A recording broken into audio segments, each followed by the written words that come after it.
Well, after those updates, NATO's Secretary-General Mark Rutte has set out a clear tone ahead of the summit in The Hague. Speaking at a press conference, he says Washington's commitment to NATO comes with strings attached. Europe and Canada must spend more on defence. Rutte confirms there are no plans for the US to withdraw troops from Europe. Instead, he says NATO will boost military readiness across the board. Top priorities include air and missile defences, long-range strike systems, robust logistics and large-scale land manoeuvres. Rutte adds that new defence targets will demand concrete contributions from every ally. These targets, he says, are crucial to deter aggression and protect NATO territory. The announcements come as defence ministers gather in Brussels for a Ukraine aid meeting co-led by the UK and Germany. The summit comes at a time when the US Defence Secretary Pete Hegseth has opted out of the meeting, marking a shift in America's direct involvement.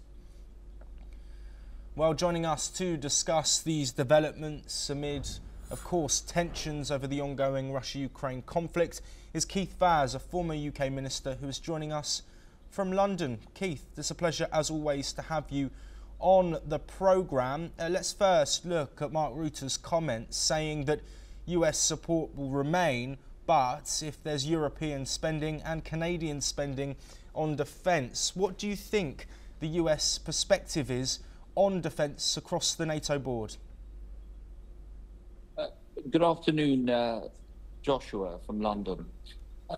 This has been a very familiar mantra that has come out of NATO and the United States ever since President Trump was first elected, that NATO is not spending enough in order to meet the targets. As you know, the target is 2% of GDP. The NATO budget is currently 3.6 billion euros a year. And what Mr. Rutte is trying to do is to speak with the voice, the clear voice of America. Everyone needs to pay more, but also try to keep on board European allies. He himself is a former prime minister of a European country, an EU country, and therefore he knows the pressure on individual budgets. But this has been something that President Trump has said for many, many years. So he's just repeating what's coming out of the White House. Why should they pay? Why should the American taxpayer pay for the defense of people in Europe? So this is a big question.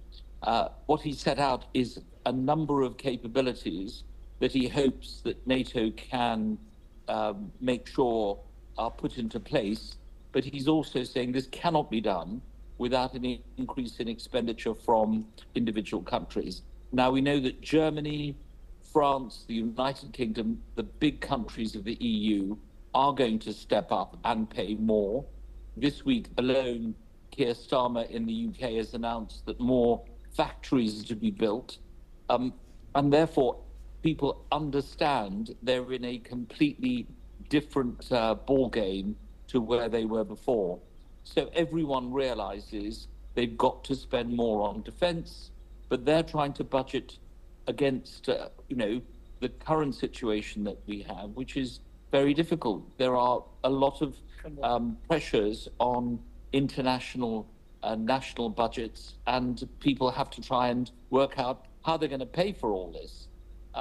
The ongoing conflict in Ukraine, as you said, Joshua, is also causing a big drain on budgets, and individual countries are doing stuff that is beyond what is being done by NATO. So there's a big, big focus now on defence expenditure. Yes, and Keith, given the fact that the NATO chief said that defence spending needs to increase, what impact could this have following announcements from the UK, as you've mentioned, and further announcements expected from leading European nations? What impact could this have on support for Ukraine ahead of this annual meeting that is set to take place in Brussels later today? Well, it's obviously going to be a big moment to focus on budgets and expenditure.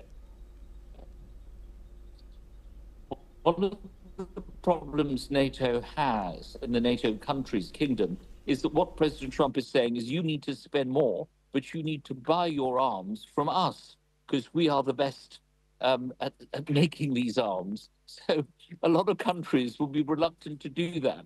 I think they want the capability in their own country to be able to spend their money and therefore create the jobs that are going to be created with an increase in expenditure.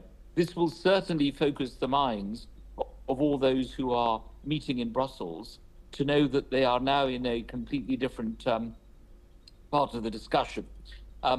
So I mean, this is not new, Joshua. To be fair to Donald Trump, he has said this for every single moment that he's been the president of the United States. We are not going to be the bankroller to European defense. If you want more capabilities, you pay for them. And therefore, a lot of the countries will be thinking, can we buy from each other? Can we help the EU, the European economy, rather than having to buy from the Americans? The Canadians have been very clear as well that they would like to buy from France and the EU rather than have to buy from the United States. So there's money behind all this. There's pure economics behind what President Trump is saying, which is increase your capabilities, but buy from us. Yes, Keith, let's move away now from the economics of this situation and look towards the current war ongoing between Russia and Ukraine. We opened the programme with that breaking news that further advancements have been made by Russian forces in eastern Ukraine. Given that there has been general support from Ukrainian allies, what's the significance that Pete Hegseth isn't going to be there? And how much US support is needed amidst stalling peace talks? Well, what on earth is going on there? You're absolutely right, Joshua. Remember what President said. On day one, he's going to end the war in Ukraine. He's found Vladimir Putin to be a very difficult person to push around. And Putin has been playing him a little. And obviously, he's a very clever leader. You can't remain president of Russia for all these years without being very intelligent and very strategic. So the problem they have is the war is not ending. It seems to be getting worse. We saw the operation only this week when we saw a number of Russian planes being bombed as they were on the tarmac. We've now seen the reprisal from the Russian authorities. Whenever one side does something, the other side does something to match it. So this is not getting better, it's getting worse. The peace negotiations are not advancing, they are retreating. Somebody has got to get in there and sort this out, because it could well be getting to a situation where a year on from President Trump's election, it's still not been sorted out. I mean, maybe in the end it's good shaking hands and doing the deal there, but you've got to include Zelensky.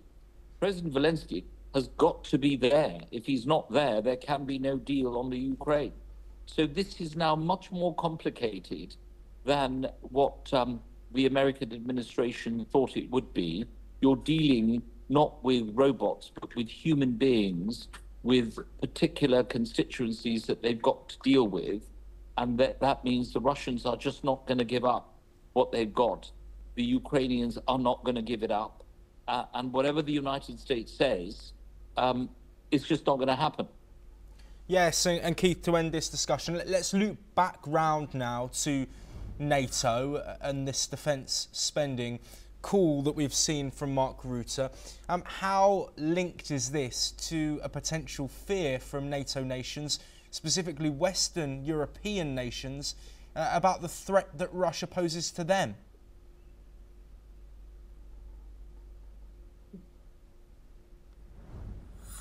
Well, Romania and in Poland, where Ukraine and Russia have featured very, very lead. And of course it's going to cause everyone concern. And I think it is essential that people focus on the changes that are happening, especially in Eastern Europe. We have one president elected in Romania who is very pro-EU and very pro-Ukraine. We have another elected in Poland who is not so keen on the EU. But I think what binds them all together is the fact that they're all against Russia. So there are massive changes going on in Europe which need to be scrutinized and addressed. And I think that the summit today in Brussels, which is very important, will be looking at that very carefully. Keith, Vaz, as always, thank you ever so much for providing such a unique insight there. We will, of course, be across